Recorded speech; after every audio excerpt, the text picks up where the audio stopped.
C'est Thomas, aujourd'hui on parle de Christophe de Margerie, donc le décès de Christophe de Margerie. La future Honda Tipper, Civic Tipper, qui a été spotée sur la route, en camouflé. Et la Ford Mustang Eleanor du film 60 secondes chrono qui est mise aux enchères.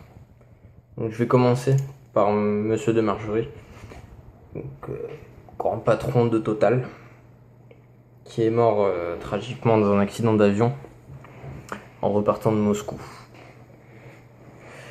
Malheureusement c'est comme ça, c'est malheureux, mais c'est un accident quoi, il n'y pouvait rien. Après, il y avait quoi? Il y avait 300 ou 400 mètres de visibilité de ce que j'en entends aux informations. Pourquoi ils ont lancé le décollage alors qu'il y avait un avion pas très loin qui atterrissait quoi. D'où la collision qui a eu lieu. Ça c'est l'enquête qui le définira de toute façon. Ensuite, la nouvelle Tipper. La nouvelle Tipper, comme je vous en ai parlé, je vous ai parlé de 2 litres VTEC turbo, qui serait aux alentours d'une puissance de 280 chevaux, et que par rapport au concept, ça s'en rapprocherait, mais vraiment très près. C'est donc un lecteur d'Auto Plus qui a découvert la voiture, sur autoroute. Et je vous invite donc à aller voir sur le site directement, sur le site d'Auto Plus quoi.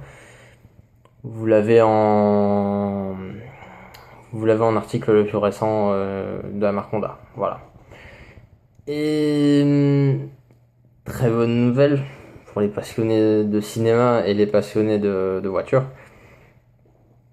Le film 60 secondes chrono, si ça parle à quelqu'un, avec Nicolas Cage, où on voit cette fameuse GT500 Eleanor, d'où son nom, tout le monde lui donne ce nom d'ailleurs. Elle va être mise aux enchères. Donc, le prix, pour l'instant, il n'y a pas de prix de réserve. C'est pas pourquoi. Bon, on nous communique le numéro de série et tout ça. Qu'elle a été utilisée donc pour 60 secondes chrono, qui est un film juste à mes yeux mythique. Si vous l'avez pas vu, allez le voir, mais courez le voir, il est génial. Et au niveau du moteur, de toute façon, vous le savez, c'est du V8 5 litres 7 Ford. Ford 351. Et ça voisine une puissance, si je me souviens bien, d'environ 400 chevaux, ouais, c'est ça. Donc là, au niveau du prix, on est sur environ 800 000 euros sur une voiture quand même qui a tourné au cinéma. Ça, c'est un petit peu logique aussi.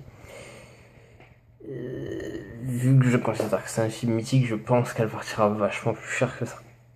Après, c'est que mon avis. Donc, voilà. Je vous invite à aimer cette vidéo si vous avez aimé et à s'abonner si vous voulez me suivre.